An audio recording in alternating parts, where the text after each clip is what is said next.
para que quede el registro. Ya empecé a grabar. Ya, listo, Angélica. Listo. Gracias. Bienvenidos a todos. Se me olvidaba. En este momentico ya contamos con 30 participantes. Vamos a ver cómo nos va. Bueno, Leo, te doy la palabra. Sí, bueno, buenas tardes. Ya el moderador Gemay Parra, el arquitecto Gemay, ya me ha presentado. Entonces no viene al caso volver a repetir. Yo creo que muchos de los que están aquí me conocen, ya somos compañeros, algunos veo que son alumnos. Entonces, arrancar con esta actividad, agradecer a Gemay por la iniciativa, por la invitación que nos hace como el director del grupo de investigación, al programa, a la institución. Y bueno, y aquí estamos para mostrarles un poco de lo que bien hemos podido hacer hasta el momento con las horas que tenemos asignadas en investigación para poder entonces profundizar en este tema. Voy a compartir la pantalla un momentico. Me avisan si la ven bien.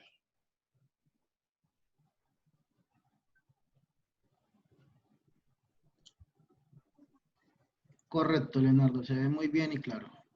Listo. La investigación entonces parte como entre el profesor Henry Díaz, compañeros de la misma componente de área de conocimiento del programa, de la parte de tecnología de la construcción o en el registro calificado vigente que es tecnología de la edificación, parte pues con la idea de hacer una investigación de temas de saberes ancestrales en cuanto a los sistemas constructivos que se utilizan en el Pacífico. Claro, esto es una cuestión bastante amplia, extensa. Entonces, lo que decidimos fue empezar por partecitas para ir entendiendo pues todo el panorama de lo que es el hacer una edificación completa, ¿no? Entonces, en este caso, arrancamos con el tema de las cimentaciones, dado que es una técnica o una manera de hacerlas de una manera particular en la parte del Pacífico, pero nos centramos por temas de movilidad, por temas de costos, por toda una serie de factores. Tomamos la decisión entonces de acotarlo en la ciudad de Buenaventura. Entonces, la investigación realmente tiene el nombre de Análisis del Sistema Tradicional de Cimentación Profunda en Mangle y su impacto en los bosques de manglar de Buenaventura. Como objetivo general tenemos pues caracterizar el proceso constructivo de las cimentaciones profundas tradicionales con pilotes de madera de mangle en la ciudad de Buenaventura. Entonces, como podemos observar aquí, nosotros lo que en esta reformulación, esta investigación ha tenido una reformulación por temas de tiempos y por falta de algunos dineros que se nos habían prometido. Entonces los objetivos nos tocó acortarlos, dado que no podíamos profundizar. Entonces estamos hablando de que en esta primera instancia vamos a hacer entender qué es cómo se hace la cimentación, una caracterización del proceso constructivo de este tipo de cimentaciones. Y como objetivos específicos, pues está el de documentar el proceso constructivo y la identificación de las especies de mangle que se utilizan para este tipo de cimentaciones. Pues arrancar a decirle, pues no voy a dar una clase de estructuras ahora porque no viene al caso, pero sí un poquito de definir un poco qué es lo que nosotros entendemos como cimentación.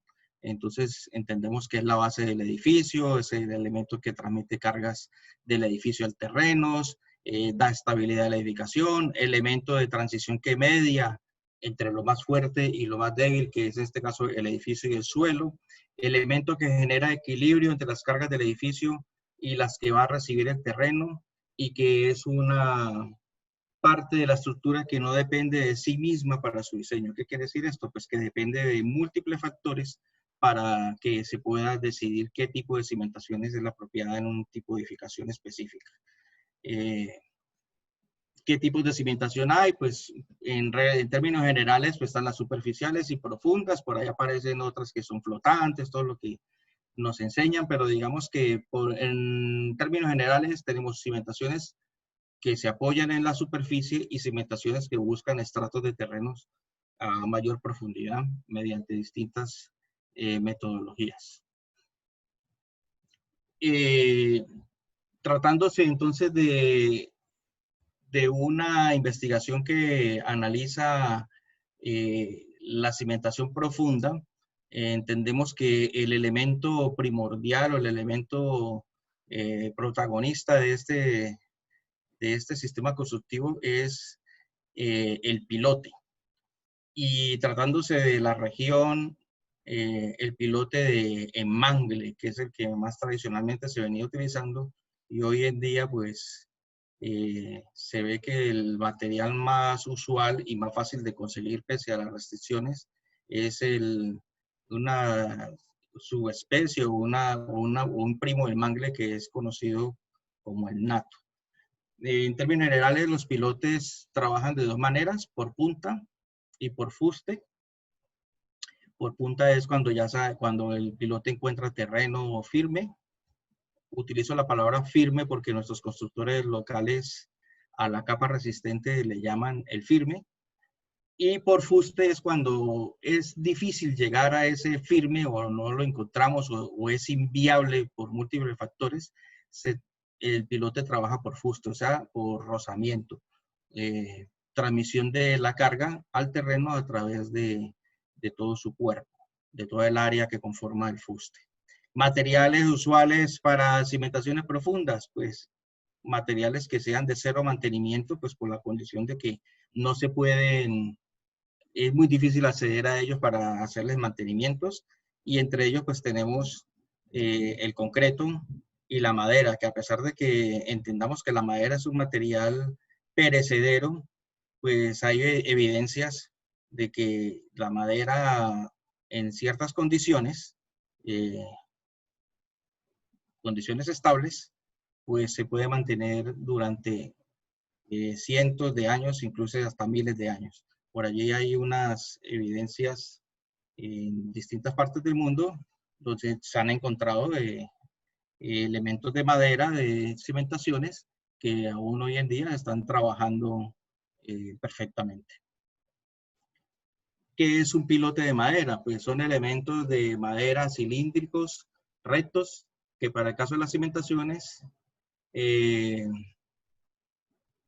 se conforman en punta en su parte más delgada para facilitar su hincamiento. ¿Qué quiere decir? Pues simplemente es un elemento alargado que en uno de sus extremos pues se le genera una punta para que su hincamiento o su clavado en el terreno pues se haga de una manera más fácil. Henry, te doy la palabra.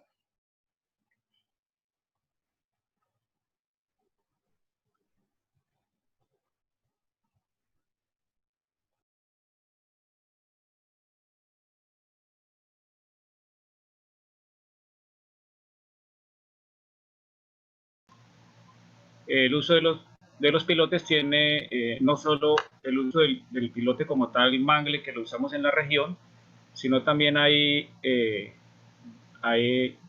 datos, información, digamos, recogida en muchos de diferentes tipos de materiales que se han usado a través de toda la historia y a través de del mundo. Es así que vemos algunas especies de las más utilizadas, como por ejemplo en la parte norte de América, que son los pinos, de la familia de las coníferas también. En Europa, las coníferas europeas como el abeto, el pino silvestre, y en menor medida el abeto Douglas y el alerce son, digamos, materiales que tienen una particularidad, y es que son muy rectos y su conformación es muy homogénea de la cabeza a la punta. Digamos, son menos irregulares que, por ejemplo, el mangle, que hacia la cabeza y a la punta más delgado. Esa es una particularidad, aunque no son en su totalidad uniformes, pero tienen esa particularidad. También hay otras especies que investigamos que se han utilizado en Norteamérica, como el maple hawk, el white hawk, digamos, todas estas especies de árboles que se dan en el continente americano, en la parte norte, y especies en América Central y Suramérica, donde pues allí vemos una gran cantidad de esas especies que se utilizan, y tenemos especies que se utilizan y que son originarias, por ejemplo, de Centro, Suramérica. Entre ellas destaca el mangle, que se da en toda la parte norte de Sudamérica, el Golfo de México y Centroamérica. También tenemos especies llanas, la parte oriental de Venezuela. Son especies que se han utilizado y están dateadas, que han servido para cimentaciones profundas en todos estos países. También pudimos investigar que existen especies que se han utilizado para cimentaciones en obras en el continente asiático y sobre todo en Asia, Oceanía.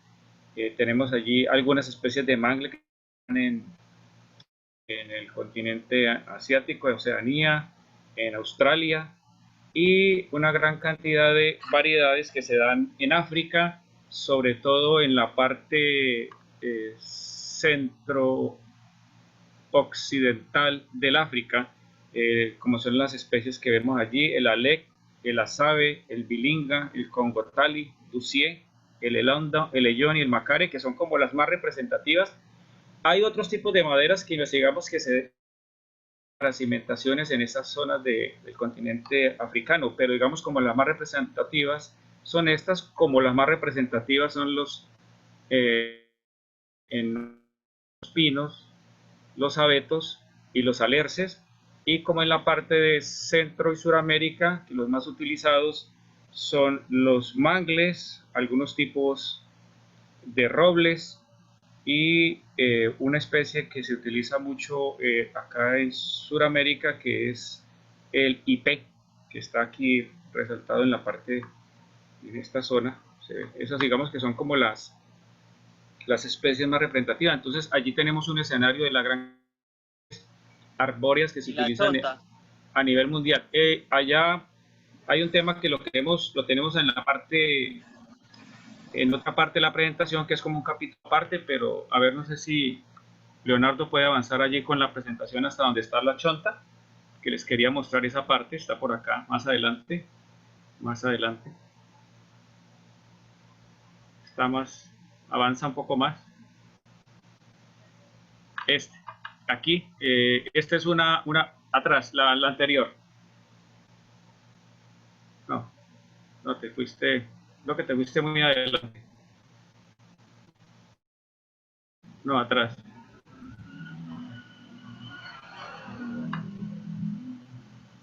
Tienes eso más atrás.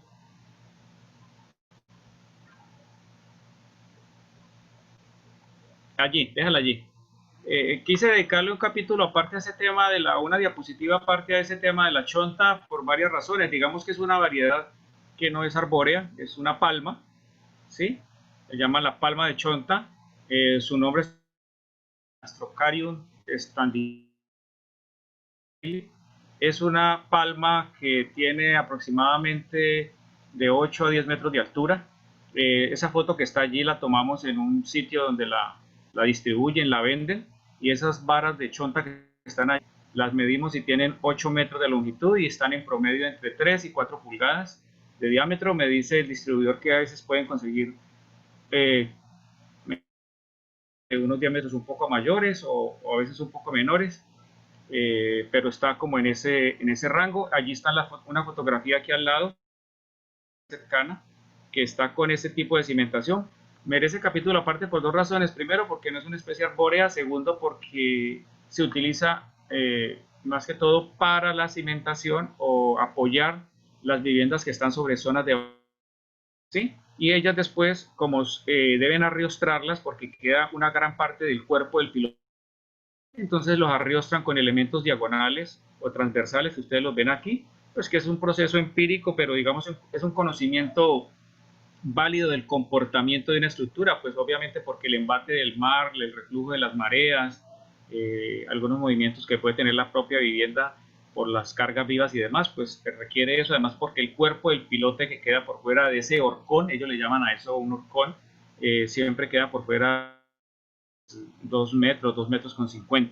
Entonces, digamos, es también un aspecto importante tener en cuenta de los tipos de maderas o de maderables que se utilizan para las cimentaciones de las edificaciones en Buenaventura. El mercado es muy similar al que se produce con el de los otros elementos de madera tipo mangle. Eso es, Leonardo, quería hablar allí de esa diapositiva. Continúa, por favor.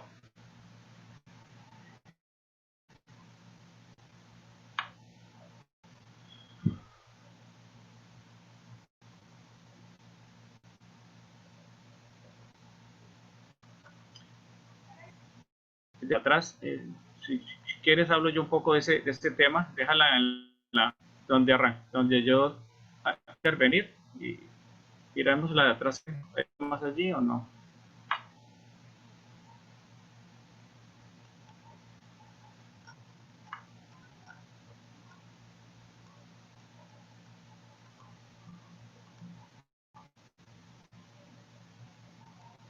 Bueno, sigamos. Aquí tenemos un tema como para entender un poco el escenario de los antecedentes, el tema del hincado de pilotes en la historia, ¿no? Porque el uso de ese elemento constructivo pues se remonta a muchísimos años atrás, 6.000 años aproximadamente, con los primeros vestigios que encontraron del uso de este tipo de pilotes en algunas zonas. Había unas tribus suizas en los lagos, de la zona de los lagos suizos, que eran viviendas que construyeron para alejar de dos circunstancias, los animales salvajes y otro el tema de las inundaciones. Entonces, digamos que son como los primeros uso de los pilotes como elementos de soporte de las edificaciones de los seres humanos, ¿sí?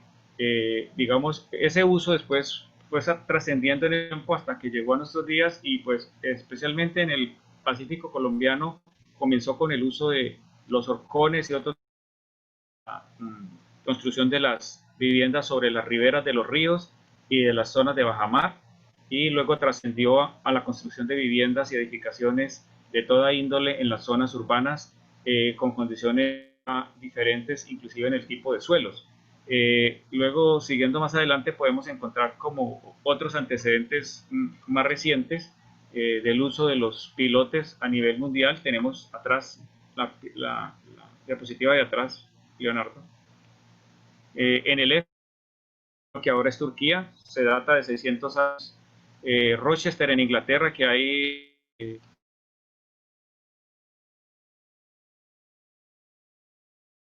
utilizados por los antiguos romanos cuando hicieron sus caminos, data de 1900 años de antigüedad. El puente viejo de Londres, cimentado sobre menos en 1176, sobre pilotes de olmo, un tipo de madera de esas regiones, data de 600 años de antigüedad. El caso más emblemático de todos, que es Venecia, que se comenzó a construir en el siglo XIX, en el siglo IX, perdón, y tenemos pues toda una estructura urbana construida sobre pilotes de madera. Eso es un caso representativo de los usos de la madera como elemento de soporte, como elemento de cimentación de edificaciones. Hay otros muy emblemáticos, que hemos puesto solamente los más emblemáticos de los que hemos investigado, porque hay muchísimos más. La Torre del Campanile de Venecia, que se construyó en el año 1902, y sobre los mismos pilotes de madera que ya anteriormente había existido otra construcción, es decir, llegaron allí sobre esa estructura que había, encontraron pilotes, estaban en buen estado y construyeron allí ese campanile. El casco antiguo de la ciudad de Ámsterdam, que ustedes saben que es una ciudad que está a la orilla de un río que desemboca allí en esa zona del mar donde está Holanda. Eso es emblemático, allí está, se habla de aproximadamente pilotes que se utilizaron de madera para construir toda esa ciudad, y del caso, digamos, más representativo como edificación, el Palacio Real, que fue construido en el siglo XVII. Allí hay una fotografía del Palacio Real, y hay como una foto, esa foto que ustedes ven allí, se puede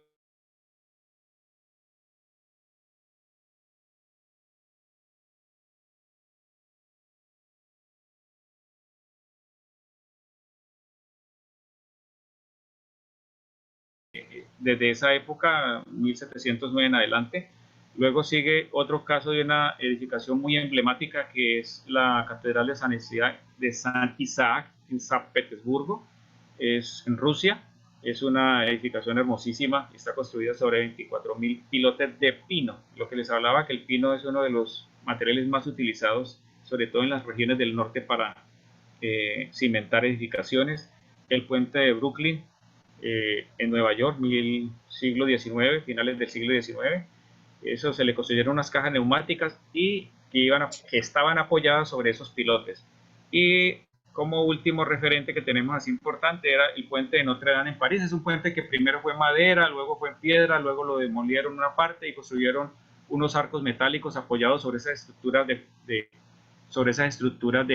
piedra. Entonces hay casos muy emblemáticos del uso de los pilotes que aún siguen estando estables y en funcionamiento, con el uso de pilotes de madera de diferente índole, como les hablaba ahora, pino, abeto, roble, mangle, etc. Tenemos aquí las variedades más representativas de las especies que se consiguen o que se encuentran o que están en Buenaventura, en cada una de las zonas que hemos identificado, a raíz de estudios que han hecho diferentes, la CBC, el Ministerio del Medio Ambiente, una oficina que se llama INVEMAR, que hizo un estudio para la CBC también, la Universidad del Valle, que hizo algunos estudios también. Digamos que han identificado algunas especies que son de las más representativas que se encuentran en la región de la zona de Buenaventura, lo que llamo yo el Cauca. Las especies de mangle,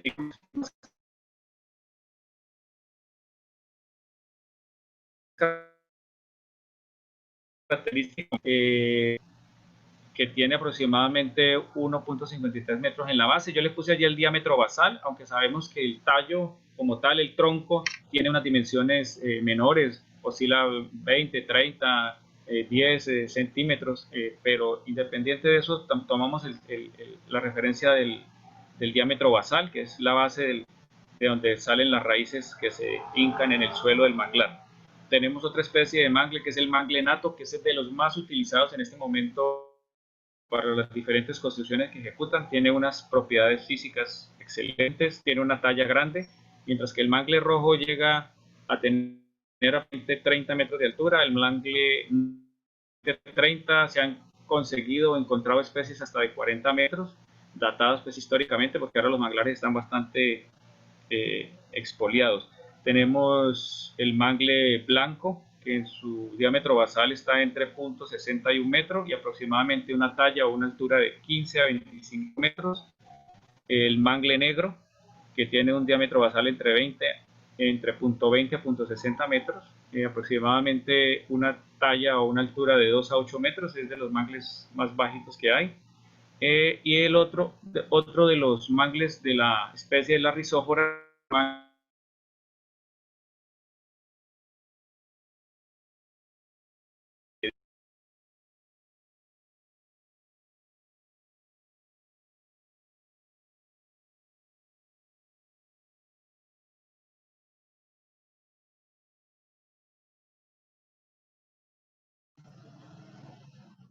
Dale, Leito, mientras vuelve Henry, porfa. Activa el sonido, que no se te escucha. Ok, ahí. Sí, desafortunadamente Temas de conexión, esos son sí, gajes del oficio. y que no va un poquito retrasado los cambios de coordinación de aquí de las láminas. Bueno, Dale. ya el compañero Henry nos había hecho ya una, con respecto a esta diapositiva de los tipos de mangle, en amarillo los más representativos. Aquí tenemos ya unas imágenes, me imagino que iba a hacer aquí una explicación un poco más que decir. Y ahí tenemos unas imágenes de los manglares en su estado natural. Aquí también en esta lámina, si ya la pueden ver, también nos está demarcando en la zona del Pacífico, ubicados donde se encuentran las especies, ¿no? En la zona de Yurumangui tenemos el mangle de Nato, en la parte de San Juan se encuentra mucho mangle rojo y piñuelo, en la zona de Cajambre mangle rojo, y así sucesivamente. Entonces, esto quiere decir que a lo largo de todo el Pacífico pues tenemos una gran variedad de especies de las cuales se pueden utilizar. Desafortunadamente pues el mal uso, la sobreexplotación, pues ha afectado de tal manera que ya la abundancia tiene una tendencia a la baja. Quiere decir que ya este es un material que está bastante, digamos que escaso y cada vez se hace mucho más difícil conseguirlo. Esta es la parte de la chonta que ya nos orientó el compañero Henry. Y bueno, dentro de la investigación nosotros analizamos un poco el tipo de edificaciones en las cuales este tipo de cimentación se aplica o se utiliza, y por lo general, de acuerdo a lo que nos dice la norma sismorresistente, hablamos de edificaciones que están entre baja a media complejidad. ¿Qué quiere decir esto? Que hemos encontrado edificaciones hasta de 5 y 6 pisos que tienen cimentación con palos o con madera de mangle. Entonces, sí que se ve que dentro de un desarrollo progresivo que la gente va teniendo con sus viviendas, la cimentación se sigue manteniendo. Desafortunadamente pues, este ya es un mal común que se inicia con una edificación pequeña, de poco peso, de poco tamaño, y por el tiempo va creciendo en altura, por lo general, y no se refuerza la estructura, no se refuerza la cimentación, lo cual pues conlleva a toda una serie de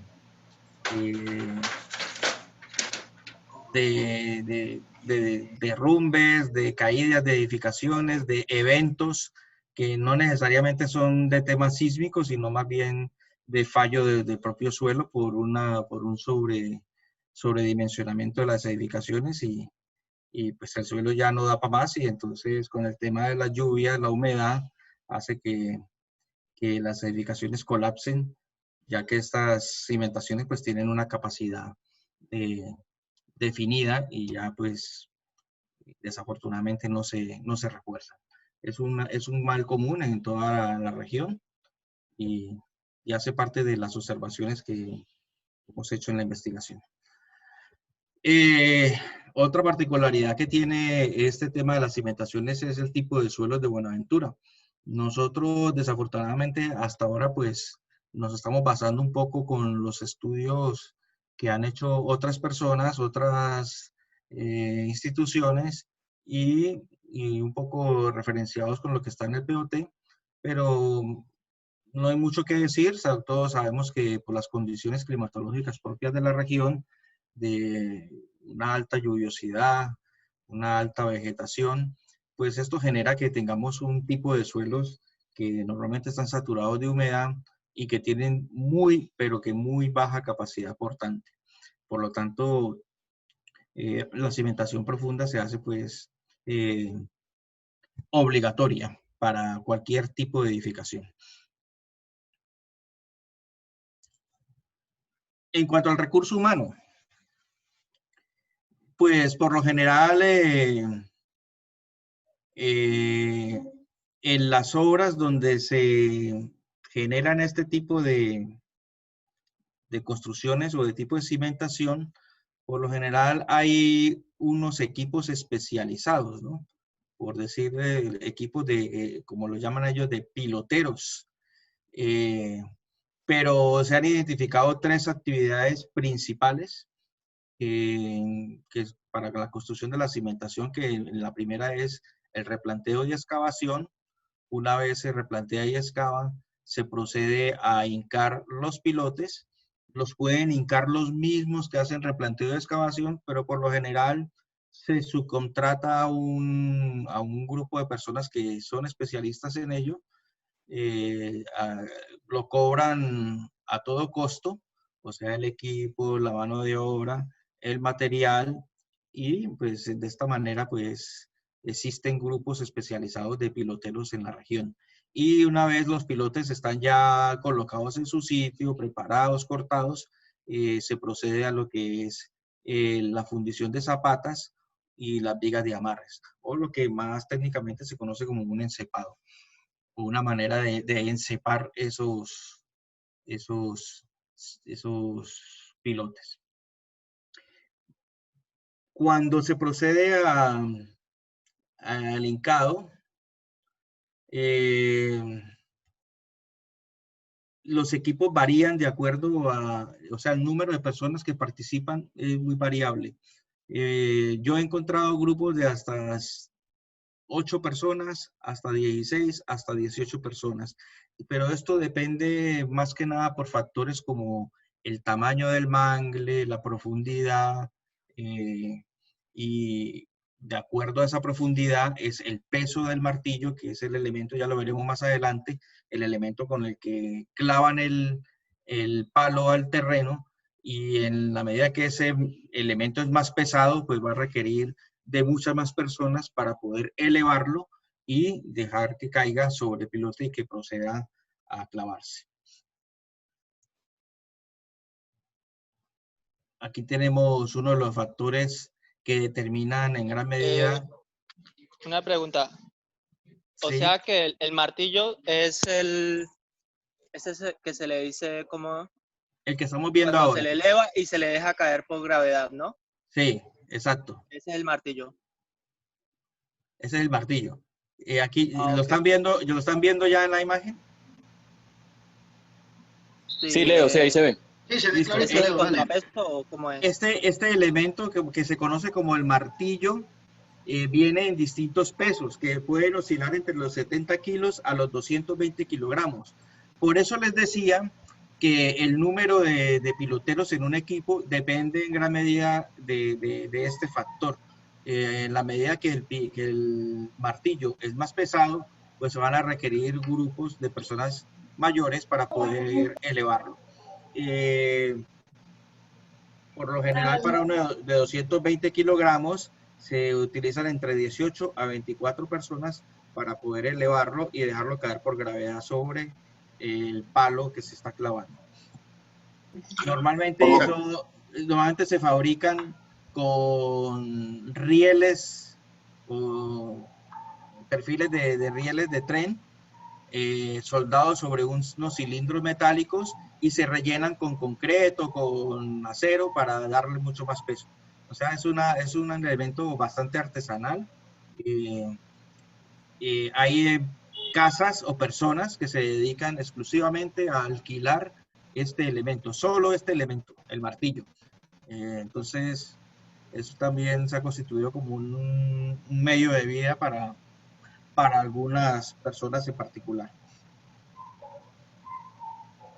En cuanto a la constitución o el número de palos que se clavan, pues esto, como es una cuestión empírica de nuestros constructores locales, no hay un consenso en el cual se diga que para un tipo de zapata o tamaño específico, o para un número de pisos, el número de palos debe ser X o Y. Pero sí, más o menos, hablando con todos, hemos llegado a un pequeño consenso donde para una zapata de 80 por 80, cuadrada, el mínimo de palos deberían de ser 9. Ese es el mínimo. Pero pueden ser muchos más, dependiendo de las condiciones, dependiendo de si cuando los estoy clavando la tierra no aprieta o no da la consistencia esperada. Entonces se siguen clavando algunos más hasta que el maestro siente por su experiencia, siente que ese terreno ya ha sido afirmado, reafirmado a la manera que él necesita. Entre los factores para determinar el número de palos, pues está el número de pisos de la edificación, el tamaño de la zapata, el diámetro mismo de los palos, la especie de madera. Sabemos que hay mangles que tienen mucho más diámetro y mangles que tienen un menor diámetro, entonces eso también pues modifica el número de unidades a clavar y la propia resistencia del terreno, ¿no?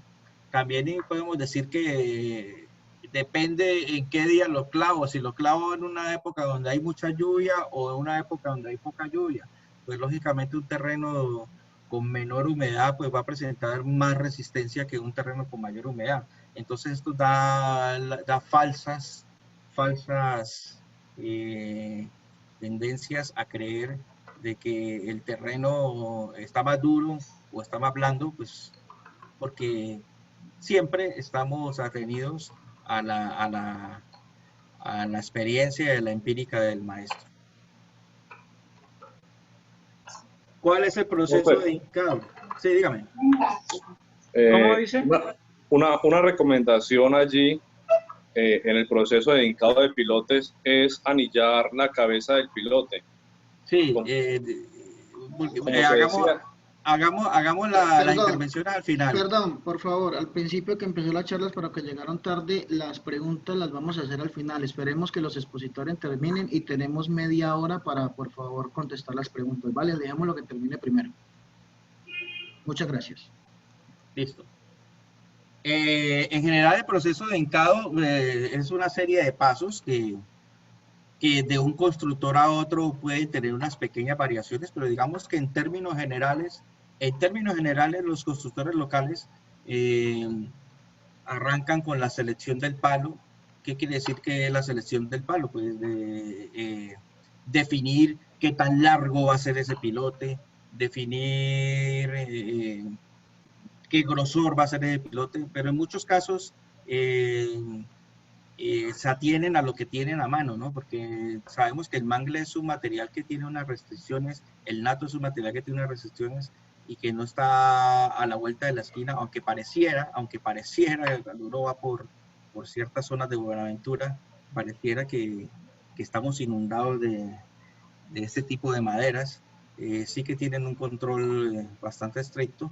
Entonces, el material que se consigue es el que hay y a veces es con el que hay que trabajar. Incluso he visto clavar palos que tienen unas curvas y tienen unas deformaciones importantes y uno pues no entiende desde el punto de vista estructural cómo estos elementos que tienen unas excentricidades bastante altas, cómo pueden trabajar.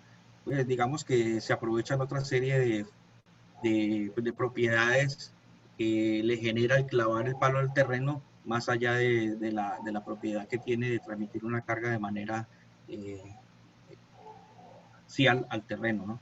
Entonces, lo primero es seleccionar el palo, lo segundo es definir el largo del palo. La definición del largo del palo también es muy empírico. Unos maestros o constructores locales lo definen ya por zonas, porque su experiencia ya les dicen que por la zona de la isla, en tal zona, palos de 5 metros. Si me voy para la zona del firme, palos de 4. Si me voy para la zona de tal, palos de 3. Entonces, ellos ya tienen definido un mapa mental de zonas donde, según ellos, tienen establecido el largo del palo y que además, sabiendo el número de pisos, determinan que ese largo del palo es el adecuado para ese tipo de obra. Otros hacen un pequeño sondeo, ¿no? Que consiste en coger un solo palo y clavarlo hasta que el martillo ya no lo hace penetrar para en el terreno. Entonces ellos dicen que cuando el martillo rebota 3 veces y no penetra el palo, ese es el largo adecuado del palo de mangle para usar en la cimentación en esa zona.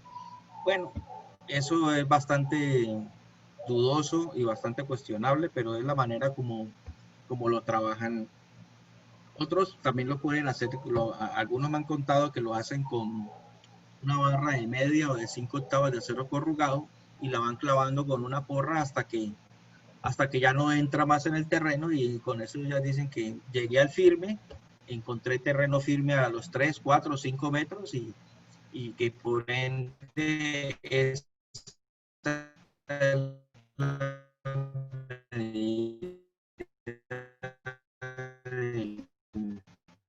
el palo. Quitarle deformaciones, cosas que estorben para que pueda clavar mejor y generarle la punta. O sea, en uno de los extremos, como un lápiz.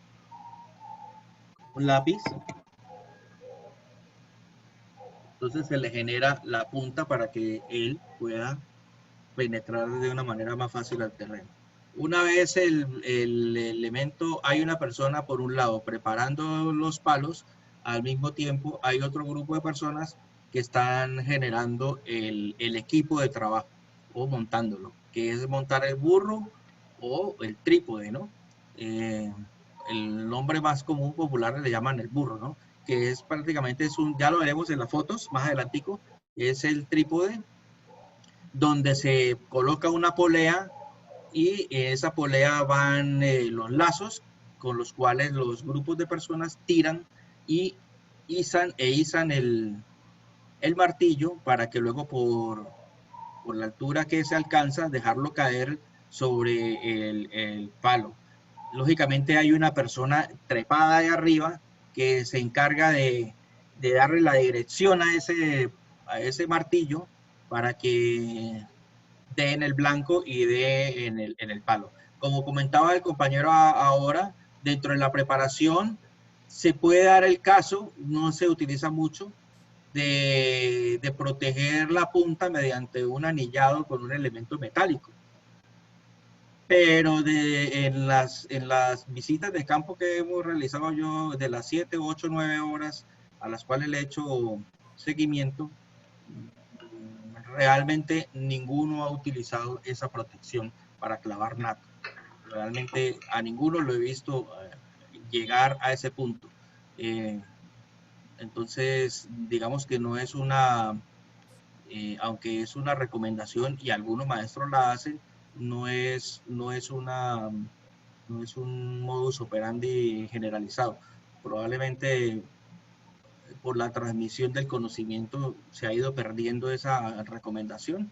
Habrá que investigar qué ha pasado ahí, pero la verdad es que el palo lo clavan directamente sin ninguna protección en la zona donde recibe los golpes. Listo, una vez montado el trípode, montada la polea, ¿sí? Tenemos 10 minuticos más para que podamos entrar como al tema de las preguntas, por favor. Ya voy a acabar. Vale, okay. Una vez montado el trípode, todo, se procede al jalonamiento, a clavarlos, y una vez ya están viendo las fotos, ¿no?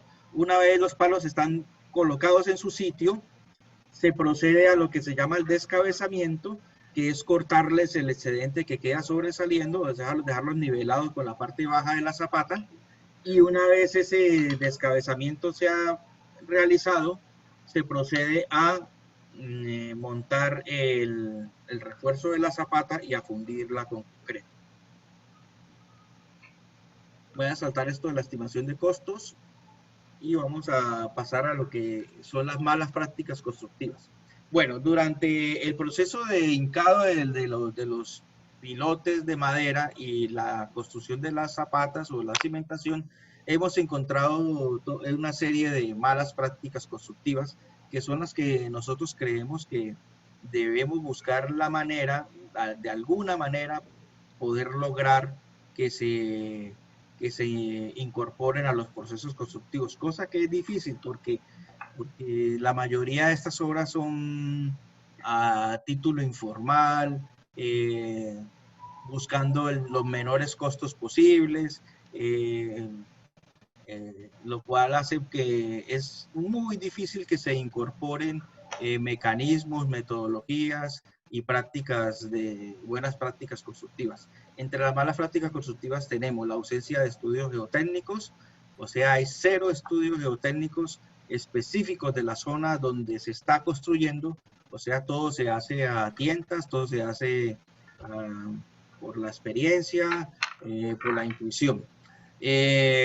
No hay en muchos casos ni siquiera diseño arquitectónico. En muchos casos la gente quiere la casita, el maestro llega y aquí va la sala y aquí va la cocina, y aquí la tal, y genera una retícula y con esa retícula definen una estructura y a partir de ahí con esa estructura la bajan al terreno y ya con eso definen la cimentación. O sea, no hay un diseño previo arquitectónico, hay unas ideas de lo que se quiere hacer. Por ende, también hay ausencia de diseños estructurales.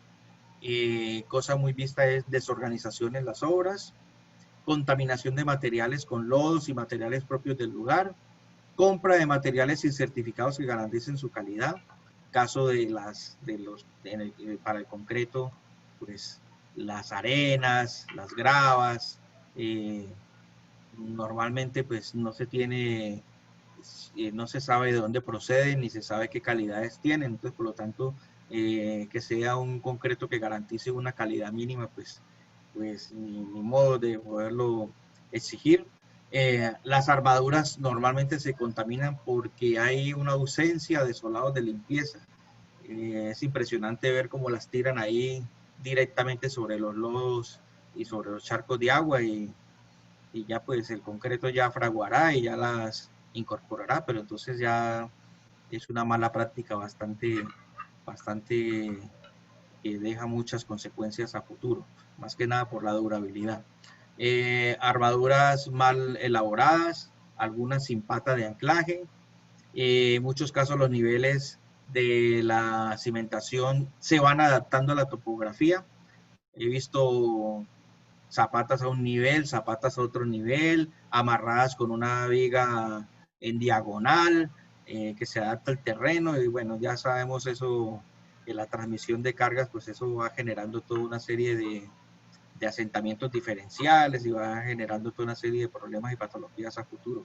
Los concretos elaborados en el sitio son realizados con materiales no adecuados y ausencia de protecciones colectivas e individuales. Aquí tenemos unos ejemplos de esas malas prácticas, con charcos de agua, no eliminan la capa vegetal, en muchos casos se deja esa capa, no se hace un descapote, por decirlo de una manera técnica, para dejar un terreno de mejores condiciones. Las armaduras carecen de patas de anclaje, se colocan sin garantizar recubrimientos mínimos, lo cual pues repercute en poca durabilidad del concreto a futuro. Conclusiones. Pues esta es una investigación que está en una etapa de estado del arte, es decir, que estamos caracterizando el sistema tradicional de cimentación implementado en el área de Buenaventura. No obstante, la investigación también busca contribuir a divulgar los saberes ancestrales, independientemente de si son acertados o no, porque aquí no se trata ahora de momento de decir que eso está bien, está mal o criticarlo o no. De momento se trata de caracterizarlo, verlo, conocerlo bien, entenderlo, cómo lo hacen, cómo está interiorizado en una cultura y a partir de allí esperamos nosotros poder proponer mejoras que se puedan incorporar a los procesos constructivos. Y el sistema tradicional de cimentación profunda que se realiza en esta región necesita del aporte de investigación que ayude a hacerlo de manera sostenible con el ambiente, con lo económico y social. ¿Qué quiere decir esto? Pues que si se continúa con este tipo de construcciones, pues sería también interesante ver desde el punto de vista ambiental, sobre todo con el mangle, cómo podemos hacer que este tipo de procesos constructivos no impacten de manera negativa lo ambiental, repercutan de manera positiva en lo económico y lo social. Como el tiempo nos acaba, pues ya quedamos un poco entonces abiertos a consultas. Lo del semillero, ¿no lo ibas a comentar? Ah, sí, perdona. Y por último, destacar que esta investigación en el año 2016, desafortunadamente no hemos tenido una continuidad en la investigación, hemos tenido unos parones por falta de recursos económicos, pero digamos de que tuvimos una muy buena aceptación en el Encuentro Regional de Conciencia Recolsi de Cúcuta en el año 2016, donde nuestro equipo de semilleros obtuvo un puntaje de 89 puntos y se destacó como uno de los mejores grupos del encuentro. También han participado en esta investigación nuestros estudiantes de los cursos que hacen parte del componente de tecnología de la edificación. Bueno, muchas gracias. Ok, hombre, muchas gracias a ustedes, Leonardo y profesor Henry. Por favor, quita la presentación un momentico, Leo, Sí, sí. para poder verlos a todos en pantalla. Ok. Bueno, Leo, nuestra primera pregunta que tenemos es de nuestro compañero y estudiante John William Rodríguez, y pues a pesar de que lo pasamos un poquito rápido, él dice que le gustaría saber más o menos un poquito sobre la estimación de los costos. Pues es importante como tenerlo en cuenta. A ver qué nos puedes comentar sobre eso. Ahí nos ayuda el profesor Henry, que como está más en cercanía con Perfecto. constructores locales, él tiene esos datos más frescos. Dale, Henry. Sonido, Henry, no tenemos sonido.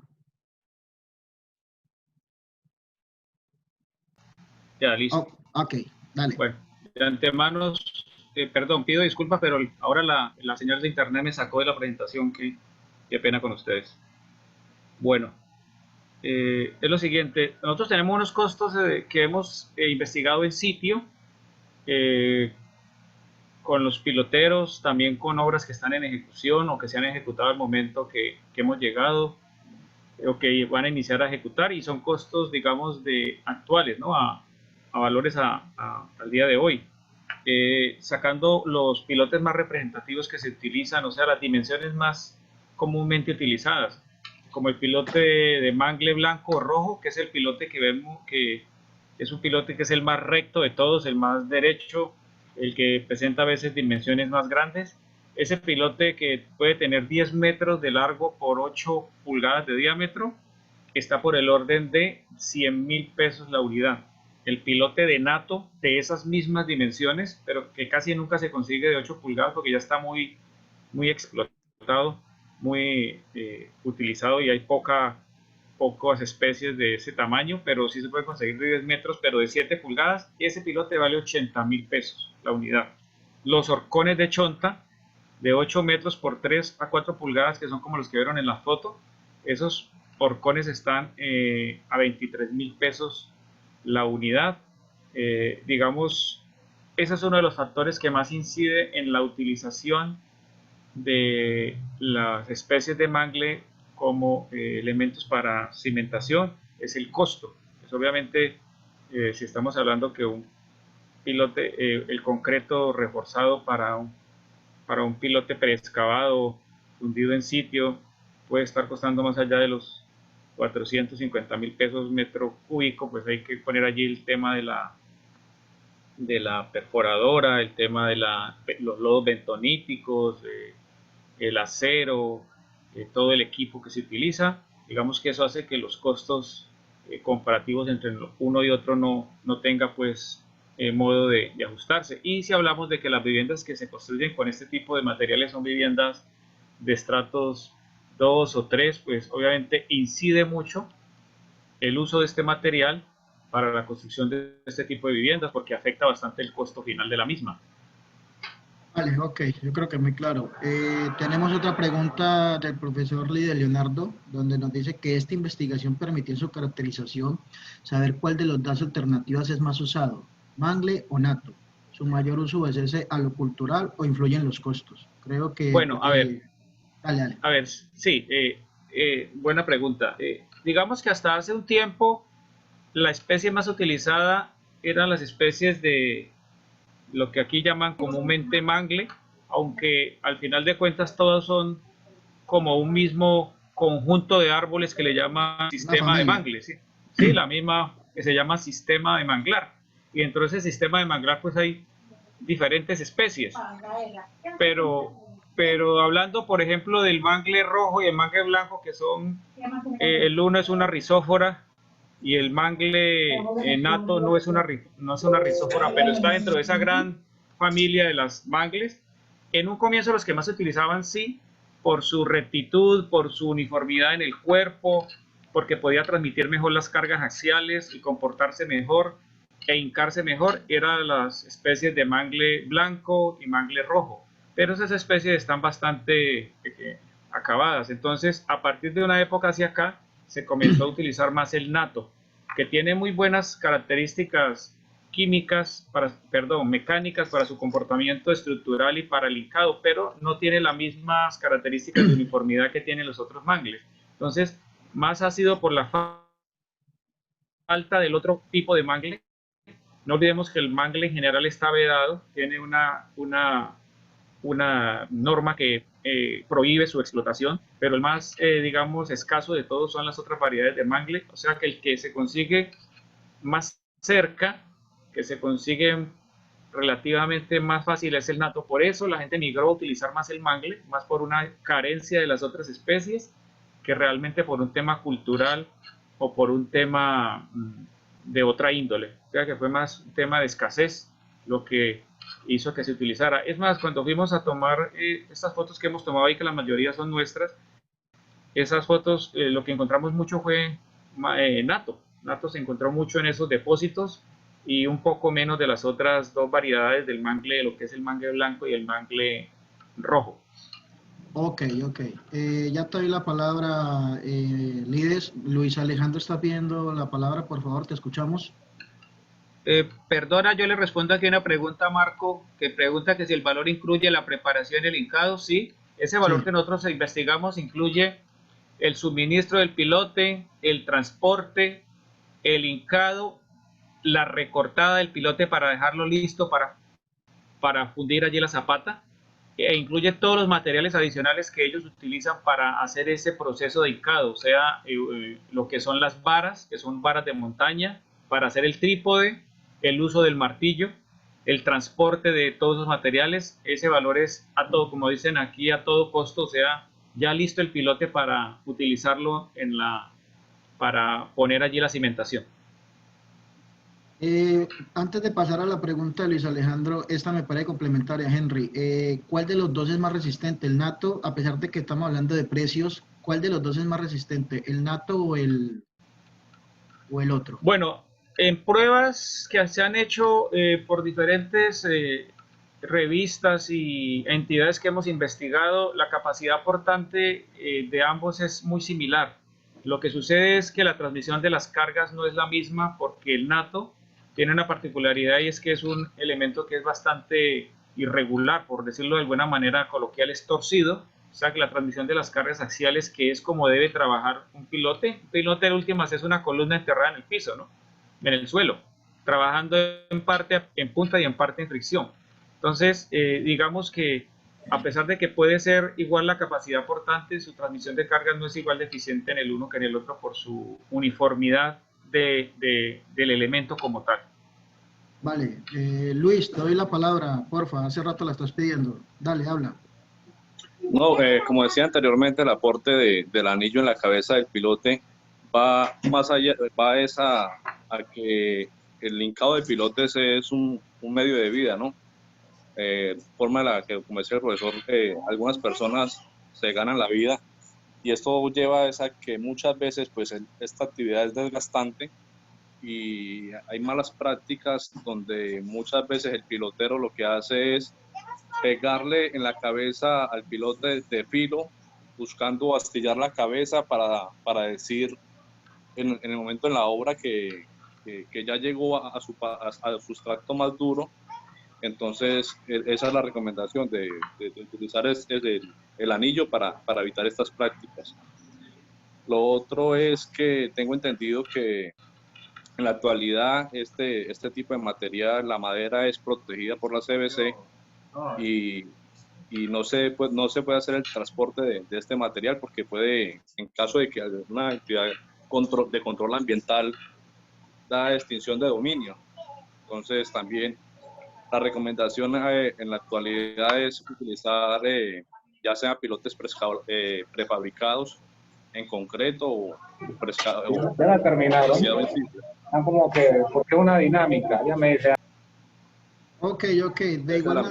De igual manera, Lucho, pues la idea como el profesor lo indicó, aquí no, no es un debate o la investigación no es admirar cuál es mejor o cuál es mejor o cuál es el más legal. Esto es una investigación de una práctica tradicional que se ha venido desarrollando en la ciudad por décadas, incluso desde que empezaron nuestras primeras construcciones en la ciudad. Entonces es como mirar la trascendencia en la historia de este material, ¿sí? Te complemento lo que el joven dijo, por favor. Dale, Henry, Hay, contigo, dale. hay varias cosas. El tema del anillado, pues la norma de sismoresistencia inclusive define que todo pilote que se hinque, independiente del material que sea, debe estar protegida la cabeza. Por varias razones. Para evitar el deterioro de ese material por el proceso de golpeteo o por la acción dinámica del martillo. Y segundo, para ayudar a direccionar mejor el golpe. Entonces digamos que ese tema de la protección de la cabeza, independiente del tipo de material, está definido. Pero hay otro tema y es que dependiendo del tipo de pilote, se requiere más o menos el anillado. Es decir, si tú tienes un pilote de mangle de NATO, de pronto el anillado no es tan necesario porque el tipo de material es muy flexible y el astillado del pilote no se va a dar tan fácil. Pero si el pilote es de mangle blanco o rojo, que es un pilote más rígido, ese pilote se astilla muy fácil. Ese pilote sí, obligatoriamente, así no se quiera, lo deben anillar. Entonces, ahora lo que usted ve comúnmente que es hincado de pilotes con NATO, por eso casi nunca ve que lo anillan. Algunos todavía siguen anillándolo, pero digamos que de norma sí se debe proteger la cabeza del pilote, ya sea con un anillo o con un elemento protector metálico. Eso para dejar allí esa claridad. Y lo otro es que sí, en la conferencia sí hablamos de que hay una norma que tiene prohibido la explotación y uso del mangle porque es un material, es un árbol que está en proceso de extinción y está pues, bastante explotado dichas especies. Entonces eso también está, pero digamos que esa es otra de las partes que queremos definir con la investigación, es podemos de pronto plantear un uso alternativo o podemos plantear un proceso de repoblación de las especies en la medida que se pueden utilizar o no. O sea, todos esos son planteamientos que están y que de pronto ya obtendremos respuesta con el proceso de finalización de la investigación, obviamente. Vale, ok. Gracias. Vamos con dos preguntas más y damos por concluido nuestra charla de hoy. Yo tengo una pregunta para ambos. Pues nosotros que estamos en el medio, a veces encontramos que hay como una sociedad o una comunidad de piloteros radicados ahí muy cerca del muro, en la playita, perdón, ¿sí? Tienen la sede en la playita, al frente En de la la galería. playita, correcto. Punta Icacos. Correcto, entonces este tema de la legalidad y de la ilegalidad, ¿cómo lo encontraron ustedes? Si lo abordaron o no lo abordaron, dado de que ellos a veces tienen permiso o están tramitándolos, de pronto no sé si ellos están manejando el tema de la sostenibilidad, creo que tienen unas épocas en que los dejan y otras que no para dejar que crezca cierto mangle de cierta zona. ¿Averiguaron algo sobre eso o qué encontraron sobre eso? Sí, de eso encontramos una asociación que se compone de 264 piloteros. ¿Sí? Un promedio de 5 personas, 6 personas por familia, sí que esos son más allá de 1000 y pico de personas que viven de esa actividad. Eso lo encontramos, una asociación de piloteros, no recuerdo ahora el nombre del líder de ellos. Hasta hace poco era un señor que le llamaban el Cholo. Otro que le dicen Perú. Perú es de acá más como citadino y el Cholo es más allá que sí vive en la zona, ahí en Punta Icacos, en la playita. Digamos que ellos tienen su asociación, están ahí en un tema de discusión con la CBC porque pues ellos dicen que ese es un medio de subsistencia, pero definitivamente la veda está dada y si los encuentran transportando pilotes, los multan, inclusive eso da para cárcel, eso está vigente, eso no hay periodos de gracia ni mucho menos.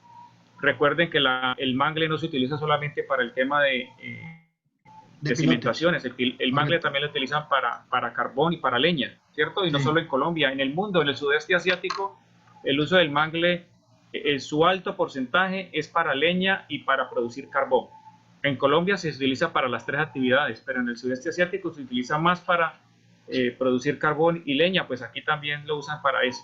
Entonces, en ese tema sí definitivamente ellos están ahí como diría uno, en la, pues no en la ilegalidad, la palabra puede sonar un poco dura, diríamos que están trabajando de manera irregular porque pues ellos no pueden dejar de hacerlo porque eso es un medio de subsistencia, pero pues está el Estado con la prohibición porque realmente, como dice el profesor Juan Carlos, es una especie en vía de extinción y se requiere que lo protejamos porque ese es un medio que tiene no solo el hábitat de muchas especies marinas, sino que son especies que protegen las costas de la erosión, del embate de las olas, del cambio climático, producen oxígeno, hay cantidades de factores benéficos que nos produce los bosques de manglar. Entonces, digamos, el que se acaben, pues produciría un daño ambiental irreparable.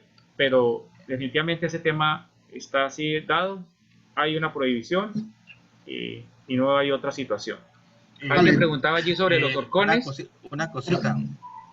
Henry, ¿recuerdas que cuando estuvimos en la salida de campo con los del semillero, no está generalizado el tema de unas buenas prácticas ambientales, pero por lo menos la persona que nos acompañó ese día y que nos mostró cómo lo conseguían, cómo lo cortaban, cómo lo transportaban, en cuanto al nato, sí nos comentaba que tiene la particularidad de que este se regenera, o sea, haciendo un corte en debida forma, se permite que ese mismo árbol de nato que se ha explotado o cortado, en unos 4 o 5 años vuelve a retoña y se puede volver. Entonces esto puede dar pie a lo que hablábamos desde el punto de vista de sostenibilidad, puede dar pie a por qué no pensar en un programa o un proceso de generar unas zonas protegidas que se puedan explotar y de una manera que vaya cambiando por zonas y se vaya dejando que retoñe, que crezca y tener una explotación controlada del material. Se podría pensar, ¿no? Pero entonces habría que analizar en qué condiciones. Ya sabemos que nosotros vivimos en un país donde si queremos proteger algo, pues lo único que se nos ocurre siempre es prohibir y más allá, pues a buscarnos otra alternativa. Sí, eso es lo que busca la investigación. Ahí hay una pregunta de David Gemay, no sé si le alcanzamos a responder.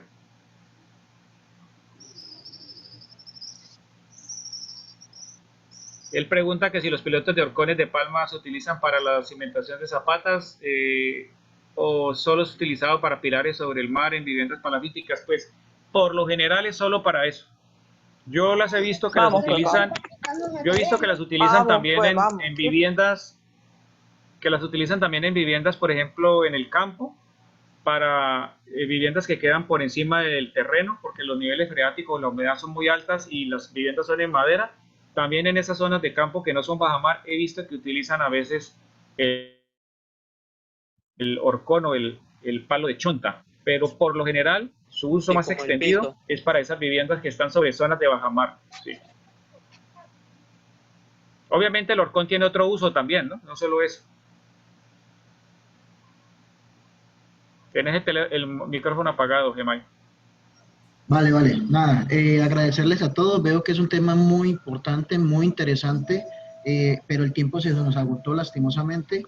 Pedirle disculpas a los que se trataron de conectar por el canal de YouTube, lamentablemente tuvimos inconvenientes porque el que se encarga de la transmisión o de la retransmisión es el canal de la Universidad del Pacífico, alcanzó a transmitir los últimos 40, 30 minutos.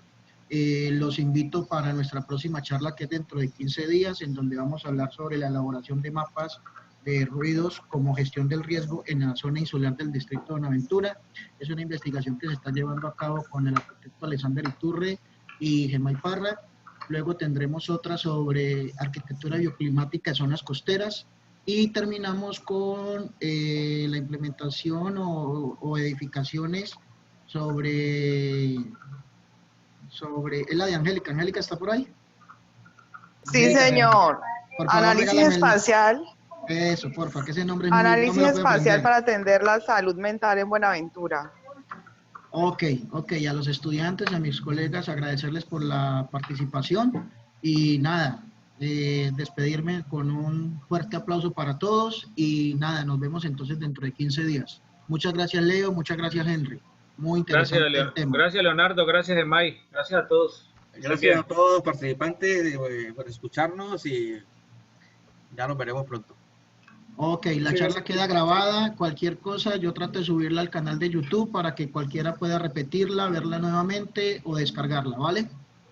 Ok, Gracias. muchas gracias Hasta y luego. hasta luego muchachos, que estén muy bien. Gracias.